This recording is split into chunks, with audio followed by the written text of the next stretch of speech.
Hello, hello. We got a cue. It's the final countdown.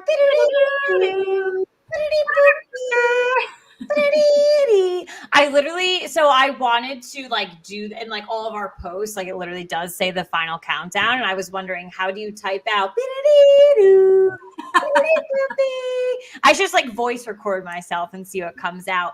But that being said, it is the final countdown. Welcome to the Real Football Fans of New Jersey. I am Caitlin. This is Katie. We are so excited to be here for episode 199. So surreal. I know it was surreal for Katie when she was creating our outline week after week, like she does, like an absolute champion for us. And her writing out literally the number 199 at the top was wild. It was wild for me to see. I'm looking at it now. It's crazy to see. And I don't know. We have made it so far. We are one episode away from the big 200. Yeah, I feel like we've been talking about it forever because even when you do get to that final 20, final 15, final 10, we are once a week. So it's kind of you're okay, it sounds close, but it's really still a couple of months away. And we would always be oh, it's probably not going to land until April. And sure enough, here we are. And it's crazy. And I can't believe we finally made it. But yeah, one last one before the big 200. The big 200, and don't worry, the big 199 is going to be a phenomenal episode. So we are so happy you are here with us tonight. We're going to get into some poll questions as we do per week, but I do want to give a gentle reminder. I do see our followers coming in on the Twitter. Thank you guys so much. Just a friendly reminder, if you do want to engage with us on Twitter, unfortunately, we still can't see it. Third-party, platform issues that we've been having for the last couple of months. Just tweet at us if you have any questions or comments. But if you want to actually fully engage with us and we can see it live, go ahead, go to YouTube, Facebook. I'll pop the YouTube link in on Twitter. Go ahead, ask us questions throughout the show, comments, anything like that. But let's go ahead and get into it. We polled you guys this week 3 poll questions. And as always, phenomenal engagement across all of our social media platforms. So thank you so much for letting us know your thoughts on a lot of things. I know we give you guys our thoughts week after week, but here's what you guys were thinking in these questions. So the first poll question was, do you think there will be a quarterback drafted in one of the top 5 spots in the draft this year? And just a friendly reminder, your top 5 spots are the Jacksonville Jaguars, the Detroit Lions, the Houston Texans, the New York Jets, and the New York Giants. So 71% of you said no, as it should be. Music to my ears. I agree. It should be no, but I actually went with yes. And I'm not saying it if I were one of these teams, I would draft a quarterback, because I would not. But I think if we're looking at anybody, and I did go with yes, I am looking at Houston at the 3 spot. Obviously, Deshaun Watson is now a member of the Cleveland Browns. That leaves you with Davis Mills. And like we keep saying week after week, it's not like there's anybody we're super in love with at the quarterback position in this year's draft. But I got to hope and think that maybe they could get somebody better than Davis Mills. And interesting enough, Houston does also have the 13 pick. So they could potentially, snag someone amazing at 3 and then roll the dice on a quarterback at 13. But I just feel like teams get really nervous about waiting, especially when it comes to a quarterback, that if there is somebody they like enough that maybe they think they can get him at 13, but they don't want to risk it. So they're going to take him at 3. So I went with yes. If no one's going, I went with no, to be honest, because I feel that no one should be taken. But I'm also strongly, it's no. It's not going to go. It's not going to happen. I don't know. And even the first round, I'm so strongly against it. But even like you said, if Houston has that 13 spot, wait, I don't think any quarterback's going in the first, 12 picks. So just wait it out and get that. Oh my God, you're going to have such a good pick at 3. It is such a good draft in so many other areas. And you're a very, very poor, struggling franchise right now. The only thing, I guess, but I understand the Davis Mills thing, because I guess the only thing that he's really known for right now is having a longer neck than Mike Glennon. So I think that's the big story when you hear of him. Well, as somebody who is constantly, definitely between the two of us, like the mock draft reader of the bunch. No, you read mock drafts like after the draft is done. After the draft is done, you're looking at the next draft. No, I essentially like start immediately when Giants season starts, because I'm like, oh shit, here we go, we're gonna get a top 5 pick. But as somebody who reads mocks like almost every day, I will say that I have seen mocks where they don't have a single quarterback going in the first round, and then I would say that the ones that I have seen, the popular spot is kind of like Malik Willis at number 7 to Carolina. Even that's a stretch in my opinion. So, and it's nothing against him. Like, he's obviously a very good quarterback. I just think that a lot of teams have other priorities this year, and it's okay to not snag. I want people to understand that it's okay to not go after a quarterback. It's okay. Like, it's really okay. So, but listen, we'll see how it pans out. We're very close to the draft, so we won't have to be waiting much longer. Yep. Alrighty, second poll question. Which Super Bowl team from this past season is more likely to experience a Super Bowl slump this upcoming season? The Rams or the Bengals? 55% of you said the Cincinnati Bengals. So pretty close there. What did you say? Well, it's funny because every year when you see two obviously really, really strong teams make it to the Super Bowl, you always think like, I think this is going to be the year where nobody has the Super Bowl slump. Like they're both going to be really solid again. But sure enough, it really does feel like it happens every year. So I went with Cincinnati. And the reason I went with Cincinnati is because I think they're an amazing team. But I am surprised that they were able to do what they did and get as far as they went with that offensive line. Right. And I think sometimes like the stars just have to align for you in that sense. And I feel like with that offensive line, like it kind of did. I mean, there were games in the playoffs when Tennessee, they sacked Joe Burrow 9 times and yet they were still able to win the game. I think if you have that game 10 times, if you're going to lose that 10 times and Burrow gets sacked 9 times, 9 times out of 10, they're going to lose that game. So I think my biggest differentiator for these two teams in picking the Bengals is that offensive line. And yes, they have made moves in free agency, so good for them on that one. Right. But I feel like the last however many seasons, the Giants make moves in free agency and in the draft for offensive linemen, and nothing has changed for us at that position. Yeah. So we'll see. Dare to dream, Cincinnati. No, I picked Cincinnati as well, and I could not agree with you more on all of your points. One of my biggest points I wanted to make was that they got away with a lot of stuff in the playoffs and in the Super Bowl that you can't normally get away with in a regular season time after time. And I, too, was actually pretty surprised with how far they went with, the circumstance of an offensive line, and even just coming from what they were last year to going to the Super Bowl. Like that was a huge, huge victory for them. And it did go I think a lot of people were very much shocked that they made it to the to the Super Bowl, but we had no idea they were a team these past couple of years. No, but like, it has nothing to do, like really, it's nothing against them. It's just, I would have never picked them to go to the Super Bowl. So I think it was a big shock and pretty eye-opening to everyone else, but that kind of ties back to they did get away with a lot of things that they probably couldn't normally get away with time after time. So I think if we're going to hand it to someone, it's going to have to be them. So all right, and then finally to move over to Housewives. Do you feel like Gia Giudice has been too involved in this season of The Real Housewives of New Jersey?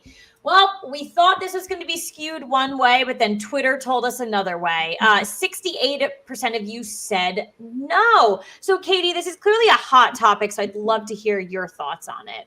I'm screaming yes from the mountaintops. She's screaming yes. I do feel like she has been too involved. And you know what's kind of like funny? The point I'm going to make is that and I feel like Teresa especially, but they're always like, don't talk about my kids. Don't talk about my children. We're not going to talk about each other's families. And yet, like, I just hope they know, like, if you're going to be throwing Gia into this mix where she's doing her little interviews and she's like, you know, putting her 2 cents into some of these arguments, like, people are officially allowed to come for her now. They're allowed to say whatever they want. Like, there's no more, my kids are off limits. If she's going to get involved in this, then she's involved in this. And I don't think she should be. And actually, really funny, you can't take anything this person says, like, seriously. But an article came out this past week from Kim D, saying that she heard that Gia is being paid this season for New Jersey as that a friend. That makes a lot of sense. That she is going to be on the reunion and that she believes that she's making more money than Tracy is this season. Okay, well, Tracy is a friend and she probably shouldn't be making a lot of money. But yeah, I wouldn't be surprised if that was true, actually. She has gotten a lot of spotlight, 100%. Yes. I did say no, and I think it's because she's in the scenarios and she's in the instances. So that's why I think she's reacting and she's allowed to react. I think Bravo is playing up on the fact that she is, you know, in her 20s now, things like that. I do get what you had said though, that, you know, no longer can it be an argument. You can't come for my children. So I do 100% agree with that. I just don't think I don't think it's too much at this point because she's involved, she's there. So, because I think to me, 100%, like if something said something in front of my mom, I'd be like, fuck you. Yeah. So I just kind of think of it like that. So, but alrighty. Well, those were our poll questions. Thank you guys, as always, for engaging with us. Again, if you have any questions, comments for us throughout the show, we are live on Twitter, YouTube, and Facebook. Send it in. We love engaging with you guys throughout the show. Real quick, though, Katie, I got to give it to you. You got to tell the audience what you are drinking tonight, because it's a new drink on the block. Yeah, we always like to give little shout outs when we try new beverages. We like to share it with you guys. I actually have to peel my New York Giants koozie off to remember the brand name here, give them a proper shout out. Okay, so the company is Ohza, OHZA. And we actually, my husband and I found them on, and Caitlin got the same ad on Instagram. The ads on Instagram always get me. They work. They do. They're listening. They are canned mimosas, and they come in different flavors. We got the regular straight up mimosa flavor, mango mimosa, Bellini, and then I think they also have cranberry. All 3 flavors. I didn't get the cranberry. The other 3 flavors are great. I definitely would say that the regular mimosa one is the best if you're just going to try one out. Yeah. And I don't know if they're sold in stores actually, but if you look them up, Ohza, OHZA, canned mimosas, I'm sure you can find them. And we had them delivered right to our house. So yeah, that was great. And they're phenomenal. Love me some mimosas. And I definitely recommend this drink. All right. Obviously, always given to the love to the drinks on this show. Anytime, too, we go away from the wine. You know, we love our wine. But I guess a mimosa will fall under that because it is champs. So definitely wanted to give a shout out there. And I know I wanted to make sure that you got that in front of our audience. So yes, definitely. Well, let's get into the big stories of the week in the world of football.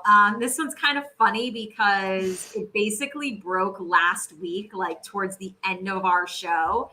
And we did announce it. Thankfully, one of our viewers brought it to our attention while we were live. We love that. Thank you. I know. Well, if that ever happens, keep us posted.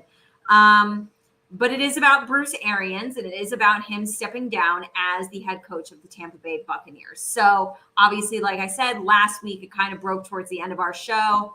This week, we have the details for you. So,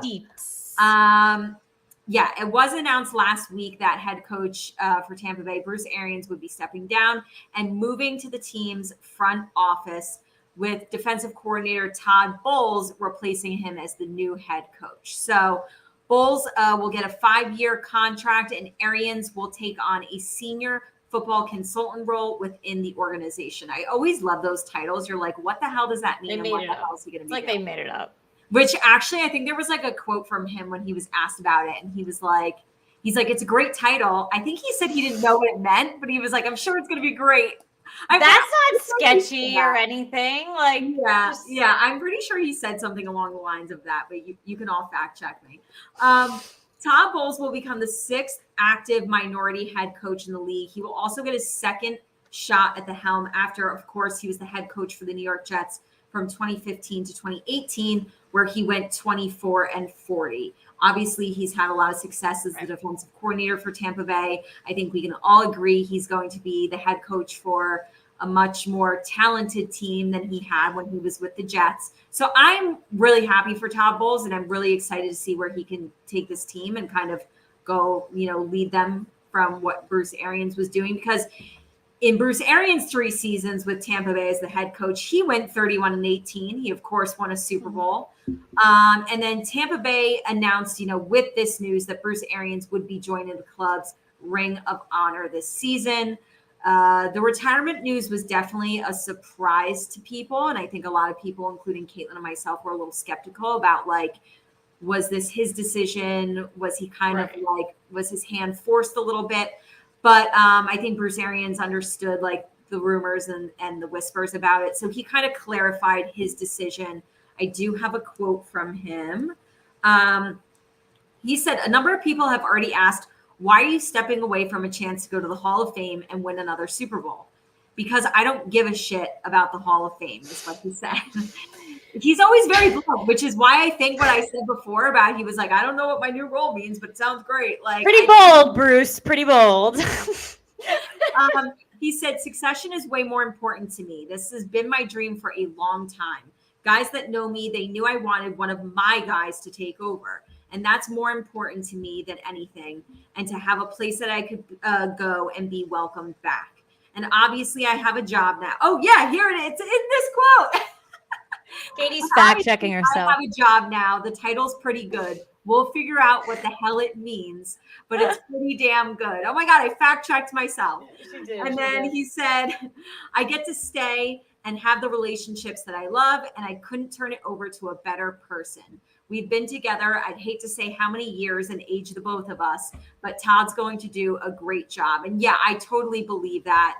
Tampa Bay is going to be fine. Todd Bowles is a great coach. And I know that his name came up a lot in this offseason as far as head coaching vacancies and people, taking a look at him and wondering, if they would steal him away, give him another shot at head coaching in this league. And yeah, I think Tampa Bay is going to be good and fine. And if Bruce Arians is truly like he said, staying there where he's going to keep good relationships, if there's no saltiness or bitterness and everything is good and kumbaya, and you get to keep Bruce Arians with the organization and also, have Todd Bowles lead Tampa Bay into the future, hopefully, maybe it works out for everybody. I don't know. I still definitely question. The quote from Bruce Arians does not solidify to me that this wasn't a little shady and sketchy. Yeah. But we'll have to just kind of take his quote and take his words for it. So yeah, we'll take his word for it for sure. I 100% think there's more underlying issues. I think there's a common, I guess, thought or narrative out there that there's something going on in Tampa Bay. They had the whole Antonio Brown drama. You have Tom Brady retire, but then he's coming back. Now you have Bruce Arians. So there's a lot going on. And, there was kind of that rumor mill with Antonio Brown, with all that happening, he kind of made not threats, but saying there's so much you guys don't know. And then that started more conversations out on social media, on other media outlets, wait, there actually is more stuff behind the scenes going on in Tampa Bay that we don't know about. So this kind of actually fits into that kind of nicely because of how random it really was. But I must say, Bruce Arians' quote does tie directly to, a story that I did hear that I think it does make a lot of sense, that he knew he wanted to retire in the next year or two. And that if Tampa Bay ended up going 6-10 or something, or maybe 10-6, a worse record than they had, they would be kicking him out the door. And then Tampa would then start the hiring process. So for him to do this, like he said in the quote, he gave it to one of his guys. Yeah. It was in his power to do so. So listen, if at the end of the day that is correct, like, all power to you. Like, that's great. Like, good for you. Like, kind of looking out for your coaching staff and things like that. Because if you think about it, think about all the teams to where the head coach gets fired and then they're out. They're out on the hunt. Think about the Giants this past season. You know, I was so happy when Patrick Graham got an interview. And I was like, I would love for him to be the head coach. But you know, every team is going to go outside of the bubble and bring someone else in. Not when someone leaves unexpectedly and you have to hire within. Or in this scenario, they are technically hiring within. You know, that doesn't happen naturally all the time. So I think it does make a lot of sense for Bruce Arians to do this and for him to, you know, uplift people. You look at Todd Bowles, he was in New York and he didn't do that great for 3 years. So was he ever going to get another chance at a head coaching position? Listen, I don't know. He's interviewed. I know that. I don't know. And a lot of it does with past, you know, your resume, things like that. So now he is getting this. He's getting a good team. Let's see what he's capable of doing. So definitely, again, in my opinion, still a little sketchy. But, you know, if you want to peel back the layers and kind of understand, you know, what, you know, maybe Bruce Arians was trying to do, if it's true, he's coming out like the good guy on top. So also, you know what's going to be interesting too? I think Todd Bowles is going to do great. And I think he's totally capable of being a head coach and being the coach for the Tampa Bay Buccaneers. But I think the question everybody has, because they certainly had it in New England with Bill Belichick, is like, what kind of coach do you look like when Tom Brady's not your quarterback? So this was like a little bit like you lost Tom Brady for a second there. Right. And it was like, okay, what's this team going to look like, Bruce Arians, when you have to like figure out who the heck your quarterback is going to be? Mm-hmm. And Brady is back now. But who knows really how long. So I feel like we're really going to, like with Todd Bowles, we saw you had the Jets and like, you know, it's one thing to inherit like a recent Super Bowl winner and another thing to inherit like a losing team that is on the search for their next head coach. But we'll see what it looks like when Tom Brady's not there. That's when I really want to see how things go. The real test. Yes. Yes. The real one. Alrighty, so let's get into other NFL news because we have, the free agency. We've got trades and boy, we've got retirements. We've got so much going on still in the NFL. It is slowing down a little bit, but we are still have a lot to report on. So last Wednesday, two-time Super Bowl champion and New Orleans safety Malcolm Jenkins announced his retirement after 13 seasons. So obviously when I saw that, I was like, oh, really? Then it was like 13 seasons. He's been around for a while. So definitely makes a lot of sense. Los Angeles Rams signed linebacker Bobby Wagner to a 5-year, $50 million deal. Miami agreed to a 5-year, $50 million contract extension with cornerback Xavier Howard. Miami traded wide receiver Devontae Parker and a 2022 fifth-round pick to New England in exchange for a 2023 third-round pick. So I actually really liked that trade. I thought both teams, I thought it was good on both ends for both teams. So I agree because obviously Miami, like, they're fine at wide receiver. They now have Tyreek Hill and Jalen Waddle, and New England is always wide receiver. Always looking for wide receiver. Yeah, so this was good. You're right. It was good on both ends. Both ends for sure. And here we go again with the Philadelphia Eagles making some wild exchanges in the offseason. So this time they're partnered with the New Orleans Saints. So New Orleans and Philadelphia agreed to a draft pick trade. So no people here, just trades. So the New Orleans Saints are going to receive 2 2022 first-round picks, number 16 and 19, and a 2022 sixth-round pick, number 194. The Eagles are going to get a 2022 first-round pick, number 18, and a 2022 third-round pick, 101, and a 2022 seventh-round pick, to 137. Bear with me, people.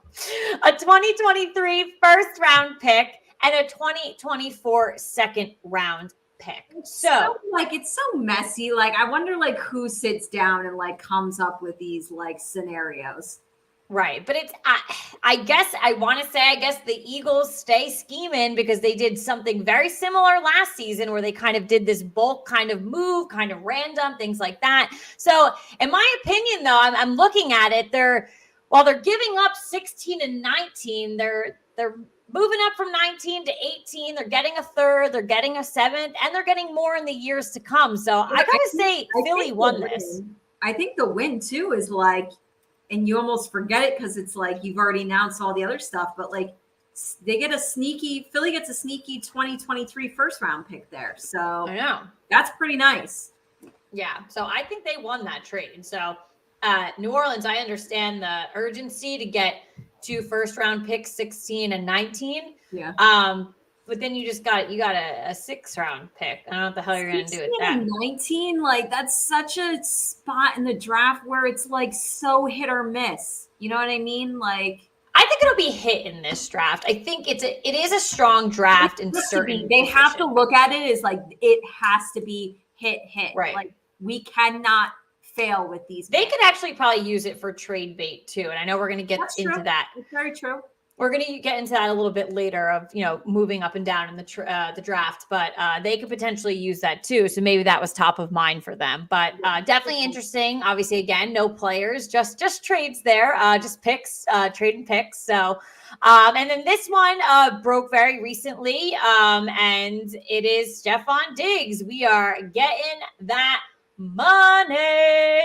So Stephon Diggs and the Bills have agreed to a 4-year, $96 million contract extension. Dollar bills. Yo, listen, get money, get paid. I love it for Stephon Diggs. Really excited for sure. I think he really holds that Bills offense with Josh Allen. So I know couple of tweets I saw like, oh, is this really worth it? Is it a good business decision for Buffalo? 100%. Yeah. The reason it is because you have a franchise quarterback, which I think is becoming kind of rare in this league right now, where you got a guy where not only is he young and he's already really good, it's like, okay, now you can foresee your future for the next however many years. Yeah. And if you can lock him in with his top receiver, who he clearly has a very good connection with, and they work really well together, and you get that pairing for that many years, hell yeah, that's the business decision. Yeah, that's absolutely. It right there. 100%. You're looking at it as not just Stephon Diggs. You're looking at that as like Stephon Diggs paired with Josh Allen for this many more seasons to come. Yeah. Sign me up for that. Absolutely. All right. Well, again, it is getting a little bit quieter in free agency, but of course, if you ever go, I think NFL.com has a pretty good list on this, like the top available free agents right now. Mm-hmm. There are still some big names. So we're still going to have more things to report in the future. So stick with us. But speaking of looking off into the future, let's get into our big stories of the week in the world of Housewives. I'm very excited about this first story because we're finally getting our first look at the Real Housewives of Dubai. So, I saw the little sneak peek. It was cute. We do not have a trailer yet, but we do have a premiere date. We do have a cast. And we do have information about those cast members. Yeah. Oh, and it wasn't a sneak peek. It was like it's like a promo video. What I saw. Right. So I was really excited. I thought it was a trailer, and then I clicked it to play it, and it was just showing the women. Like, it was so exciting though. Like they in the desert, but I thought we were getting a trailer. No, I was still like very exciting though. So like if you guys go to like Bravo, go to all the Housewives actually promoted it. I think they was like in their contract, like you have to promote. Literally, like Luann promoted it, Jen Shaw promoted, like they all promoted it. So I'm so excited. It's gonna be unlike anything we've ever seen. It gave me chills, this little 30-second promo of like women dressing fancier than I've ever seen a woman dress before in like the desert. Like Hell yeah. Sign me up. Awesome. But anyways, so obviously Bravo, they officially gave fans a first look at their newest franchise, the Real Housewives of Dubai. I know it was like a whole thing about like what was their acronym going to be. So it is going to be, as far as I know, it is going to be RHOD and then like Dubai spelled out next to it because of course there is RHOD, Real Housewives of Dallas. So they're giving us the first look at the franchise. The show is going to premiere on June 1st. And it will be, I remember these were huge rumors when we first found out the news about Dubai. It is in fact true. It is going to be spearheaded by former Bravo celebrity and Ladies of London star Caroline Stanbury. So we do have her. She will be joined by cast members Nina Ali, Chanel Ayan, Caroline Brooks, Dr. Sarah Al-Madani, and Lisa Milan. So the cast is a mixture of new and old friends. These women do know each other. That's always key. That's always important. And we have a little bit about each woman, which is really exciting and kind of pulled like the biggest pieces from each of them. But Nina moved to Dubai in 2011. She is the co-founder of a successful cake company. Chanel is Dubai's first Black supermodel. That's really cool.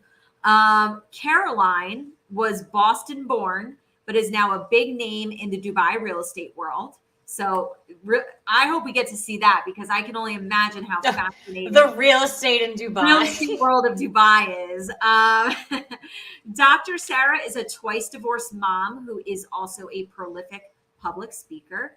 These are all like strong business women. Yeah, I love that. Lisa, who is originally from Jamaica, is a successful fashion designer and former Miss Jamaica winner. Very cool. And then last but not least, of course, we have Caroline, who was a stylist turned reality star. She's going to return to Bravo. She's now a luxury brand ambassador and a podcast host. They all are. Stealing our thunder.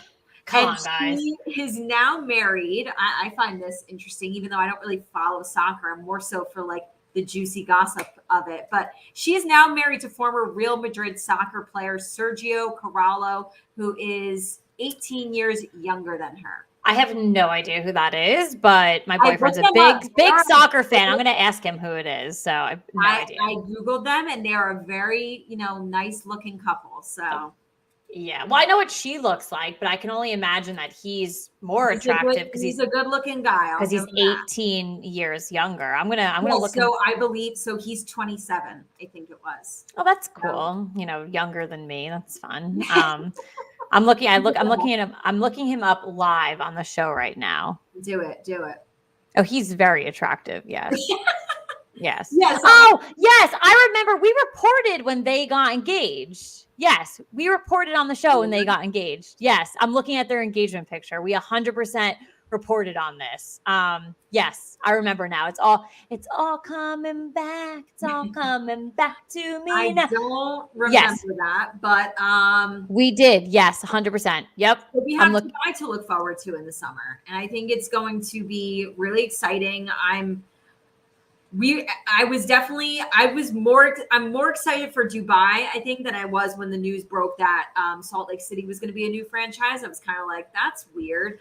But we were like all about diving into a new franchise and giving it a shot and trying to hopefully fall in love with it. And I think we definitely did that with Salt Lake City. And so now I actually have high expectations for Dubai. And hopefully this is just going to be another franchise that like we're completely on board with and we get lots of juicy and fun stories to share with you every week about it. I'm ready. I'm all in. I'm excited. Sign me up. Yeah, no, we did. We 100% reported on them getting, and now they're married, but 100%. It's all coming back to me now. But yeah, definitely excited for that for sure. So let's move a little bit away from Dubai and go to New Jersey. Just a little bit. So shocking news, actually. And it's funny, I heard about this on the actual news, not on social media, and immediately took to social media to find it to send to Katie because I was having my morning coffee and watching the news. I do that sometimes because I'm, an old lady. But saw this. So so Jennifer and Bill Aiden were actually robbed in the past couple of days. So it was over the weekend on Sunday night. So Monday morning, having my coffee, looking at this on the news. So it did make local news. But on Sunday night, Jennifer Aiden took to her Instagram to show video footage from her home showing men robbing them and stealing their Ferrari, the infamous red Ferrari from the show. We all know it. Yep. While her and Bill were in Miami on vacation. So the scary thing, though, is that her kids and her relatives and her mom were home during the time. So it's kind of like these thieves almost like, or robbers kind of maybe thought no one was home, but in reality, like her kids are there. Like that's scary. And then her son actually pulled up in the driveway right when the intruders were leaving. So you can really watch. Scary. It is really scary, and like you watch the clip, it's like right at the same time. So truly, truly terrifying. Jen admitted that Bill had forgot to lock the doors to his BMW in their driveway before they left for Miami. So she thinks that the thieves looked inside, found the garage opener to let them in. Because obviously you do think about their gigantic freaking house, and you have to believe, obviously they have video footage from inside the garage of the car being stolen. So you have to believe they have like a high-end security system. And you're like, how the hell did they get into this house? Well, that's what I was thinking as well. So Jen said now they have private security monitoring their house. They caught another car like surveilling their home following the robbery on Sunday. But she also updated fans that the Ferrari was found. So my suggestion is to go to Instagram and like listen to like Jen's story, because a lot is going on. My biggest advice to people though is that if you are going on vacation, it's not really smart to make a big announcement about it. So she was posting, and these are famous people. She's a public figure too, so it's like.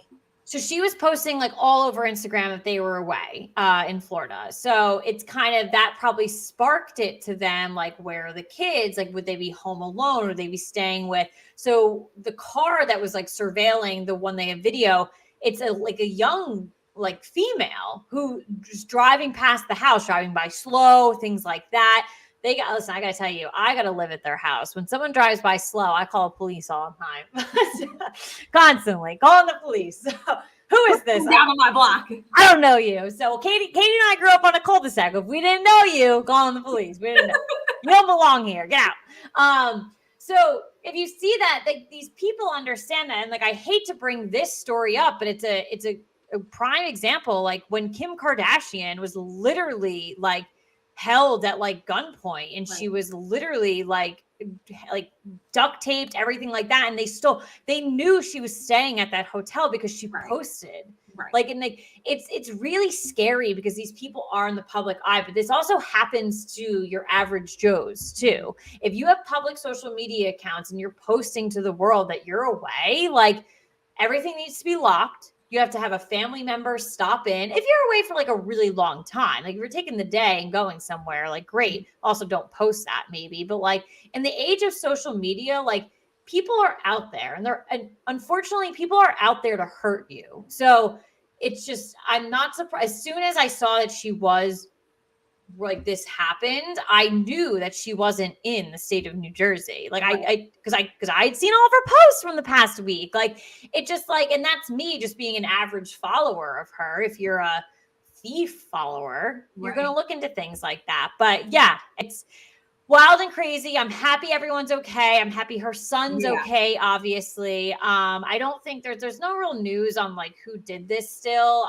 They're zooming in on the footage, and shockingly enough, the footage, the people that did it, they look like young kids, shockingly. So I don't know how that's possible, but again, there's a lot of speculation out there, but just very scary. So I'm happy that, her and the family are okay. So absolutely. Happy to report that scary story has an okay ending. Yes, of course. So let's get into our game for the night. I really like this game. I always love when we it's make one of my faves. I really love when we make like early predictions and then we can go back and look at the receipts and be like, oh, we suck. We were talking about shit.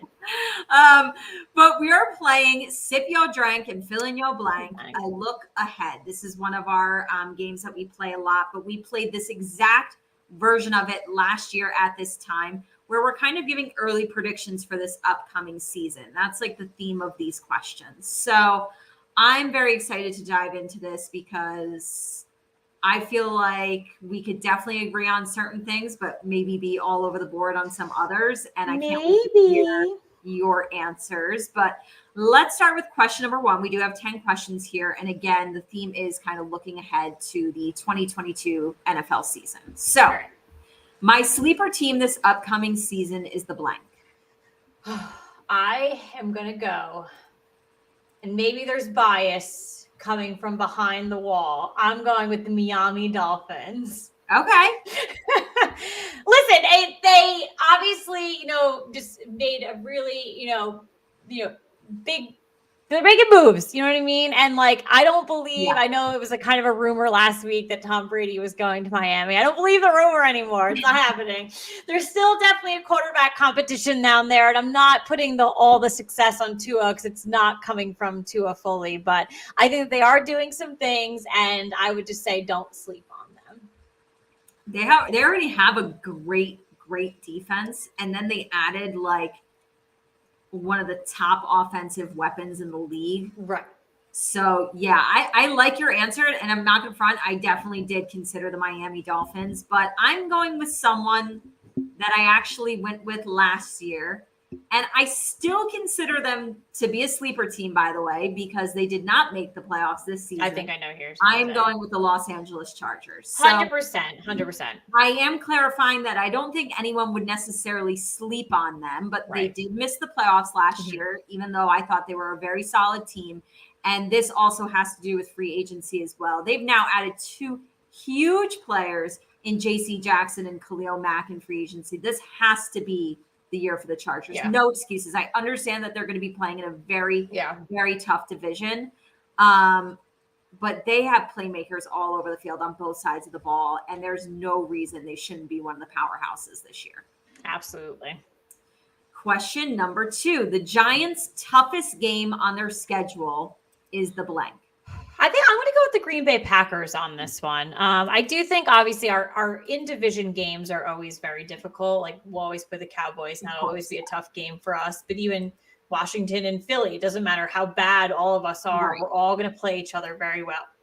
But I think going external, and I know that wasn't, I just think altogether Green Bay.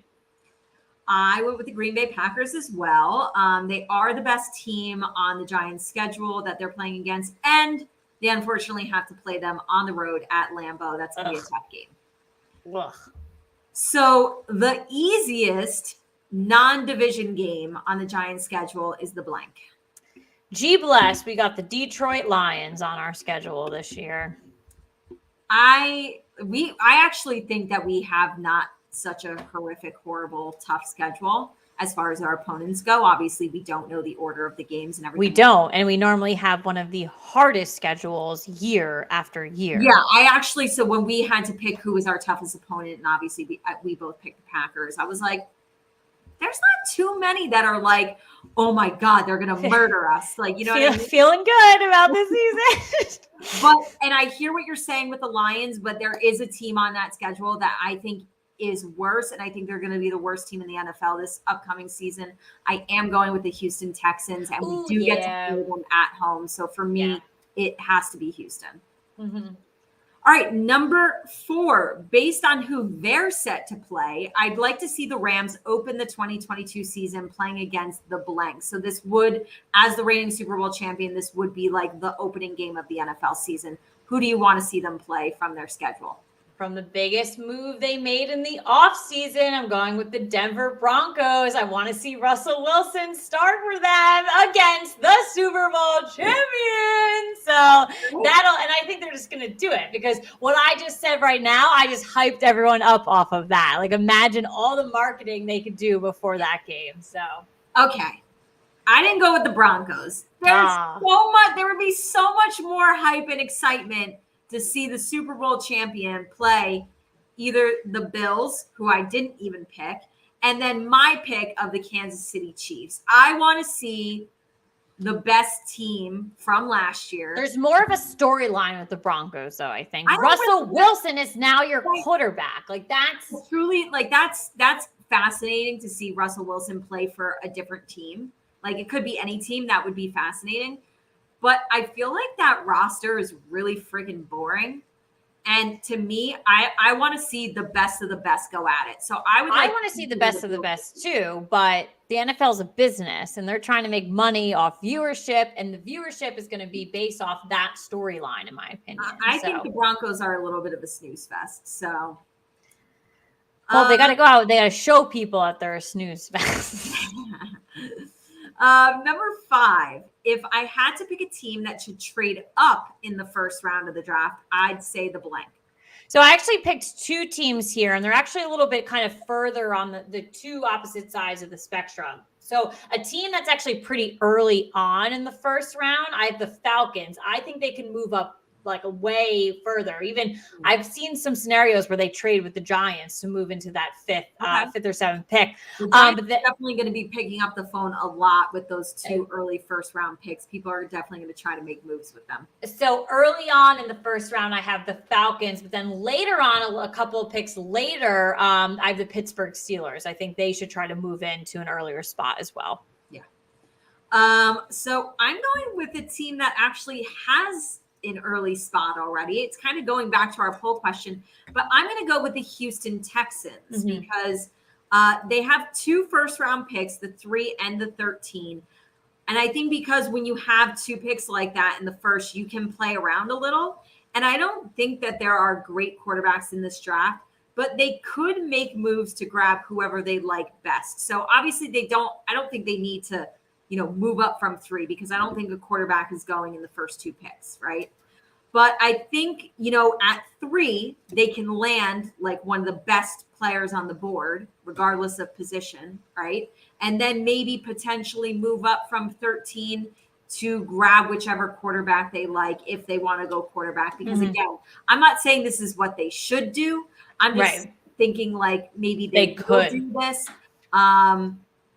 Yeah, like I just feel like teams who want a quarterback, they get nervous and they want to they get bump up because they get so scared that somebody's going to be gone. So I could see Houston making that move. Especially too when you get closer to. So I'm convinced. I don't think so. As we said, I don't think anyone's going in 5. But as you get inch closer to the 10th pick and things like that, and or the 7th, I told you Malik Willis 7th to Carolina, being in so many mocks. So you're right. You could have that knee-jerk reaction, from Houston and be like, "Oh shit, we gotta go to 7." If someone just went off the board, we gotta go get him. I could definitely see that happening. But yeah, you could even trade the 3 back, still have 2 first round picks, right? 13, move that one up a couple spots. They might be moving around a little bit. Anybody that has 2 first round picks is always a candidate to be shifty and move things. So as much as a strong class it is for linemen, some of the defensive, we got a lot of great edge rushers. We'll see a lot of running backs go in the 2nd and the 3rd round, some talented folks, I'm such an old person, some talented people coming in this draft. I actually will guarantee you're going to see a lot of movement in this draft of teams going from here to here and making a lot of crazy moves. So because it's a draft that actually provides that flexibility. When it's a quarterback heavy draft, you are so tensed in on the first 10 picks and it's very locked in. The players might be locked in, but where they go in these spots are different. Or you have that straight up tight end, that running back, that offensive lineman that are 3 guaranteed going in the top 10 picks. I think that since it's not a quarterback heavy class, there's so much flexibility, but really talented players in other positions that we are going to see so much movement from teams being willing to, I'll take these 2 picks from you, but then you can come into the top 10, or I want to go to the top 10 or the top 20, things like that. So I guarantee we're going to see more movement that we've ever seen before in a draft in the first round. So probably the second round too. So. All right. Well, number 6, I think the best division in football this year will be the blank. We spoke about it on the show recently, but with recent moves, I got to go with the AFC West on this one. Yeah, I was so between the AFC West and the NFC West. And I kind of have to look at it as like the worst team in the AFC West is the Broncos, right? Mm-hmm. And the worst team this past season in the NFC West was Seattle. Well, the Broncos just stole the star quarterback from Seattle. So to me, they just stole Seattle. That's giving the edge to the AFC West, right? Me. But those two, I mean, that's the top in the AFC and the top in the NFC. And AFC West is going to be very, very scary this year. Absolutely. All right, I like this one. I always like when we pick dark horses, whether it be, teams or certain players. My dark horse quarterback to have a great season this year is blank. I'm going dark. I'm going dark horse here. So, what? No, I didn't pick Tua. I didn't pick Tua or Daniel Jones. Relax, okay. So I wanted to. Water. No, I wouldn't because I still think Tua is gonna beat out Teddy. That's a rough conversation. Tough subject for me. I'm gonna go with Matt Ryan on the Indianapolis Colts. Are you freaking kidding me? Did you look at two? You're not allowed to go with Matt Ryan. You are not allowed to. Why not? Because you always first off, that's my answer, and you always shit on him. I don't shit on Matt Ryan. I shit on the Atlanta Falcons. You shit on Matt Ryan. Collectively as a team, I shit on them. But I'm pulling the dark horse card on him because he's going to the Colts, and I still think he's a Band-Aid. He's still a Band-Aid, but he's going to do some wild-ass shit on that team, and they're going to do really well, and who even knows? So, I hate you. Well, I picked Matt Ryan. Stole my moves. I went with Matt Ryan, and I said, I'm not saying that he will win the Super Bowl with Indy, but I could see him have a resurgence with his new team the same exact way Matthew Stafford did with the Rams. That's like where my head was at too. I honestly did too. I thought about picking Jared Goff, to be honest. Could be redemption for Jared Goff to be good and be like, F you to the Rams and Matthew Stafford. I don't know, but I did at the end of the day. Listen, you know what? I'll pick Daniel Jones, Katie. All right, Ben. By the way, Indianapolis was actually my very, very close second for my dark horse team. And so they could make moves. Like they really could. Like they're still just like good in my opinion. So like I wouldn't necessarily like sleep on them. Very similar to like with your argument with the Chargers. Like I still but those are like to me. Like with the Colts and the Chargers, I don't think anybody would sleep on them. But at the end of the day, they both missed the playoffs last season. So I think Matt Ryan is 1,000% an upgrade over Carson Wentz. There's no denying that. And so like I almost am expecting to see a little bit of like a Matthew Stafford Rams thing that like maybe Matt Ryan comes in and the way too that like Matthew Stafford had a huge connection with Cooper Kupp. Maybe Matt Ryan just finds his guy in Indy and like they have a magical season like that because they obviously have playmakers across the board as well. They were just missing that piece at quarterback.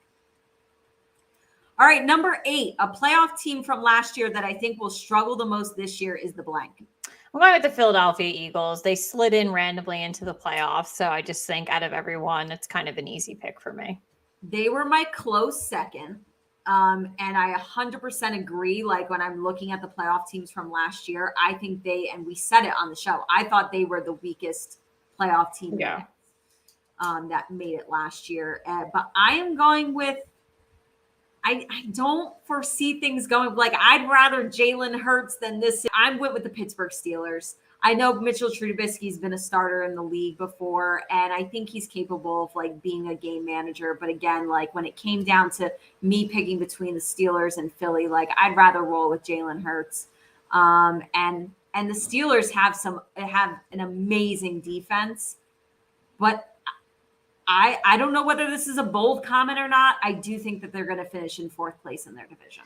I don't think it's bold. I got to be honest. Like I low key forgot they made the playoffs. So this could have potentially been your answer if you remembered that they made the playoffs. No, I still would have picked the Eagles. I just like kind of like the Steelers are becoming. That's just kind of that's the key right there.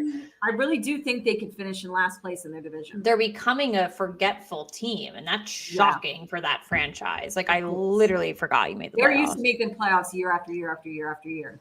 So and just being a name that you didn't want to come across. You don't want that on your schedule. You don't want to be in that division playing them twice a year. Yeah. So that's kind of, hey, no offense, Steelers fans, but you just kind of heard it here first. Like I just kind of forgot about you for a second. Like, oof, that ain't good. All right, number 9. I like this one. We threw in a fantasy question here. In no particular order, my top 3 fantasy football running backs for 2022 are blank. I'm going with Jonathan Taylor, Derrick Henry, and Dalvin Cook. Oh, I thought we were going to have the same 3. Oh, who did you I have? went with Jonathan Taylor, Derrick Henry, and as much as like I don't even want to say this person's name because I feel like if we talk about him, he's going to break a bone, but I put Christian McCaffrey. Oh, you know what? That's why I can't. I'm not. I'll put it this way. I'm going to play fantasy football again this year. It's going to be my second year. I learned a lot in my first year. I don't want to be put in a position where like the draft board falls where it falls. And then I'm like faced with, do I take Christian McCaffrey or not? I don't even want to have to make that decision because I don't really want any part of that. I don't think I would, to be honest. But I did when I was just doing like my homework for the show and just like looking into things, kind of seeing like where other people were at right now with the running backs and everything like that. I read something and I got to go back and get the receipts. Okay. Someone put Derrick Henry like number like 10 out of running backs. And I will go through the computer and punch this person in the face. That doesn't make sense to me. It doesn't make any sense. Injury last season too, but we did see him come back at the end in the playoffs. So right. You still have to, okay, if you don't want to put Derrick Henry in your top 3, fine, but he's in your top 5. And to put him at 10 is just silly. Like, don't be dumb. I did see, as far as like doing my homework as well and kind of looking around at some rankings, saw a lot of Austin Eckler from the Chargers because he's a big time pass catcher, as well as obviously a running back. And obviously you're going to have guys like Dalvin Cook and Alvin Kamara. And who is the other? And the other one that I saw a lot, very high up on the boards, Najee Harris. So yeah, Najee. Listen, if we're talking about the Steelers sucking, he could be a very big bright spot for them. Yeah. All right. Last but not least, we're going to end it on a poopy note. Poopy note. I think the worst division in football this year will be the blank. I'm going to go with the AFC South on this one. I went with the AFC South too. Oh, look at us. Look at us. Look at us. Who would have thought? Who would have thought? Look at us. Who would have What is that from? It's the Paul Rudd. But what is that? And I think today is Paul Rudd's birthday. So happy birthday, Paul. No, wait, hold on. I'm looking it up. Hold on. I'm pretty positive. And people are freaking out because he like turned 53 today. And people are like, no, that's not 53? Okay, I'm going to tell you that is good for you, Paul. I would marry him tomorrow if I could. It is his birthday. Happy birthday. It's my niece Ava's birthday. So happy birthday. Happy birthday, Paul Rudd. I'm going to tell her that for the rest. I have a picture of Paul Rudd. That's what I'm going to tell her for the rest of her life. Remind her for the rest of your life. Ava, I hope you age as well as Paul Rudd has aged. That should be like the good juju, the good vibes on her. Yeah. I cannot believe that he is 53 years old. Who thought we would get on the topic of Paul? Look at us. Who would have thought? But what is that's not the point. What is that from? It's like a show because other people do it. I think it's his show. It's his show? I think he was on that show where like he's like in a room with himself or something. I don't know. But it's good. I watched that show on Netflix. It wasn't all right, that so maybe good. It's not. I can't remember what it's from, but it's good. It's good. I think it's called what is I don't know, Katie. I can't tell you. I don't know. Well, I'm going to give my answer. Obviously, we both went with the AFC South. Look at us. But my husband is texting me, listening, giving me the what is he it? said it's from when that show hot ones when they make you eat the really spicy hot wings. And yes. I didn't know that was a show though. So apparently that is from that. Okay. Yes, because he's holding a bottle of hot sauce now that I'm looking at it. Okay. Well, anyways, I went with the AFC South as well. In that division, you have Houston, Indy, Jacksonville, and Tennessee. So it was close for me. I'm going to be dead honest. I was choosing between them and the NFC East. No, I'm not picking. But my deciding factor was that as good as Indy and Tennessee are, them being good is not enough and does not make up for the fact that they are dragged down by two of the worst teams in the league in Jacksonville and Houston. So that had to be the deciding factor for me. Yeah, and as bad as the NFC East is, we're not that bad. So just saying. I won't put myself there. Don't you put me there. Oh, Lord. All right. Well, that was a fun game. We always love playing our OG Scipio Drank fill in the blank. Hey, maybe we'll play it at our 200th episode next week. It's one of the OGs are for. And listen, we're playing so many games at that event, so we'll give you more details later, but we hope you guys can join us. Before we get into all of that, let's get into our next segment of Get It Off Your Chest, positive, negative, football, housewives, wine, life, cans, mimosas, anything that you want to tell our audience. Get it off your chest. Yeah, I was telling Caitlin before the show, I felt like this week there were so many things that ran across my mind. And I was like, ooh, that, I should talk about that for Get It Off My Chest this week. And all of those things have escaped my brain. So I honestly, I don't have a brain. I don't have anything to really vent about. Well, I do have things to vent about. Obviously, I'm very heartbroken about my basketball team. But we are take the L. Yeah, so take the heartbreak. We've all been there. Listen, Katie, I'm a Giants fan. I'm used to taking the L. So take the college L's. Take the college L's. I don't know. Obviously, I'm just hoping to see all you guys at the 200th episode. That's going to be a lot of fun. And happy birthday to Ava and happy birthday to Paul Rudd. Honestly, I'm so happy that we brought up Paul Rudd's birthday. I love Paul Rudd, obviously. Love my niece, Ava. She is literally, you know what? She will probably be, when we are talking in like 10 years from now, we're probably going to be talking about her on this damn podcast. She's so good at sports. So maybe football will be in her future. But she's killing it, killing life. So happy birthday, Ava. Happy birthday, Paul Rudd. We obviously love the two of you. I mean, honestly, like I just am like, I love that Katie looks at mock drafts because I don't, because they will drive me up the wall. I see people every day on Twitter, they produce their own mock drafts and they're like, here's what I'm thinking. A lot of the time it's just like for their specific teams, like that's cool. But like the people that do it for like the whole draft, like it's a lot of time. It's a lot of effort. Like, I don't know how you do it, but I'm so thankful for Katie for getting me these mock drafts and for, some people on the Twitter just doing Giants specific. But I got to tell you, people, it's Evan Neal from Alabama all the way at number 5. And I got to tell you, if he's here, he's locked in. I've watched him over the past couple of years. He is the real deal. I knew the Giants needed a lineman.